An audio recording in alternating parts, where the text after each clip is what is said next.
Assalamualaikum warahmatullahi wabarakatuh. Salam sejahtera untuk kita semua. Jumpa kembali di channel khusus kesehatan Ngobrol Sehat bersama Profesor Del Fitri Munir. Para penonton sekalian, pada episode kali ini kita akan membahas sebuah tindakan dalam rangka untuk terapi pada ginjal yang gagal berfungsi, yaitu transplantasi ginjal. Kita akan membahas bersama pakarnya, yaitu Dr. Riri Andri Muzasti, spesialis penyakit dalam, konsultan ginjal dan hipertensi Vinasim. Sudah hadir bersama kita pakar penyakit ginjal, Dr. Riri. Assalamualaikum, Dr. Riri. Waalaikumsalam, Prof. Mudah-mudahan kita selalu dalam lindungan Allah ya, Prof. Amin, amin.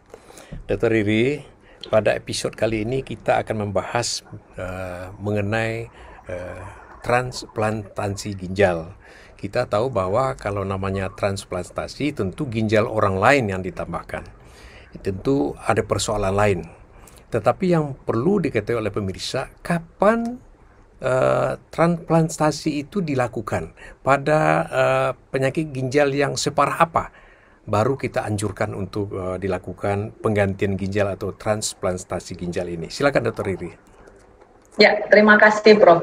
Jadi transplantasi ginjal itu merupakan salah satu dari terapi pengganti ginjal.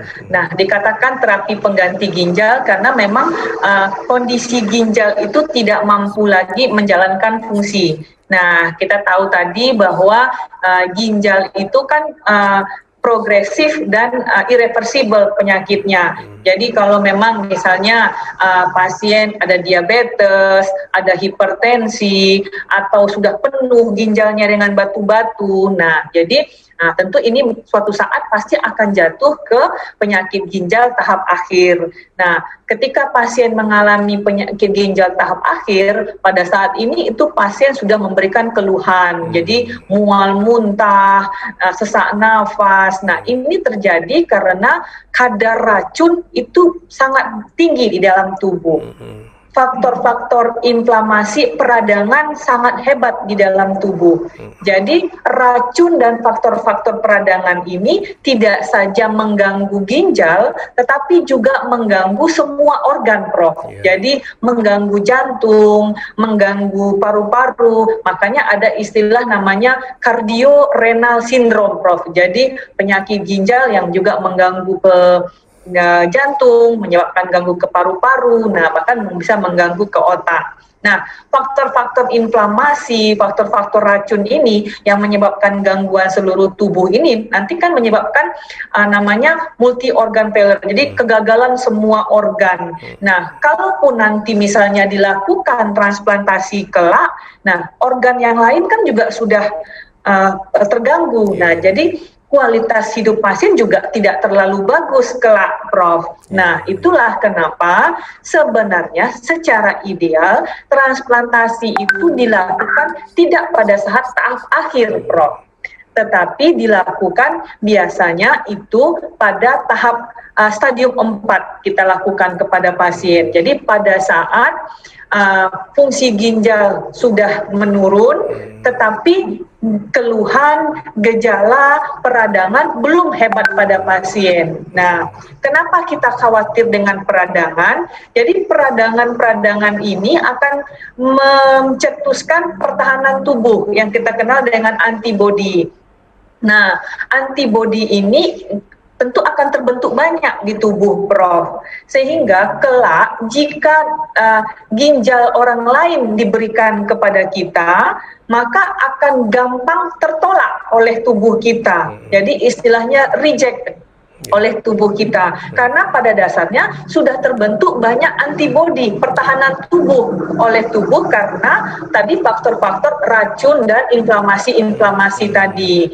Nah, jadi Itulah kenapa meskipun ginjal itu berasal dari ibu kandung kita, dari abang kandung kita, yang artinya secara identik sebenarnya mungkin dengan kita, tetapi karena tubuh kita sudah membentuk begitu banyak pertahanan tubuh yang dikenal dengan antibodi, nah inilah yang kemudian menolak ginjal yang diberikan ke tubuh kita. Nah, jadi makanya kita sebenarnya secara ideal melakukan transplantasi itu di stadium 4.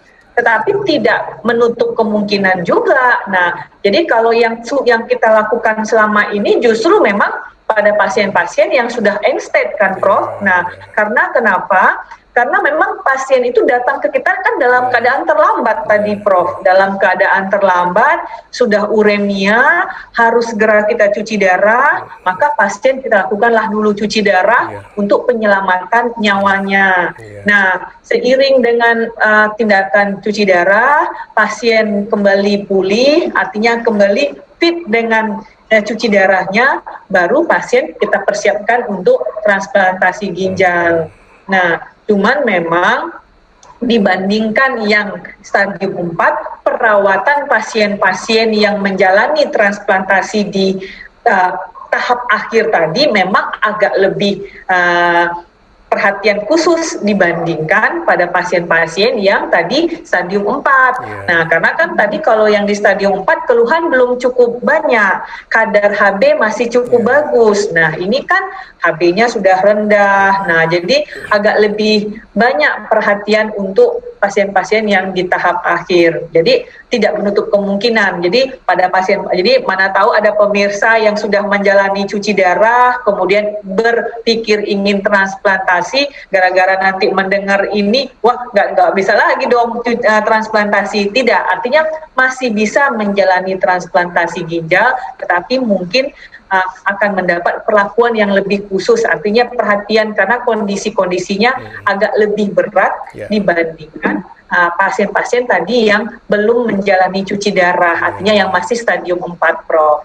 Iya, jadi memang tentu sebaiknya penggantian ginjal itu idealnya sebelum terjadi komplikasi yang lebih parah ya. Iya, Prof. Kalau ada kerusakan di tempat lain, itu idealnya. Cuma kadang-kadang karena memang keluhannya belum banyak, jadi pasien sendiri pun, alah ini masih belum berat.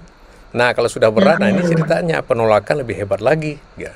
Jadi artinya kalau orang yang mengganti ginjal, walaupun sedekat apapun dengan keluarga yang ginjal yang kita pakai, tetap seumur hidup harus memakai obat anti penolakan atau anti reject ya. Iya, Prof. Cuma mungkin makin jauh jarak familinya dengan pendonor, tentu jumlah obat akan lebih banyak gitu kira-kira. Iya, dosisnya mungkin lebih tinggi, Prof. Lebih tinggi, lebih bagus pada keluarga yang paling dekat.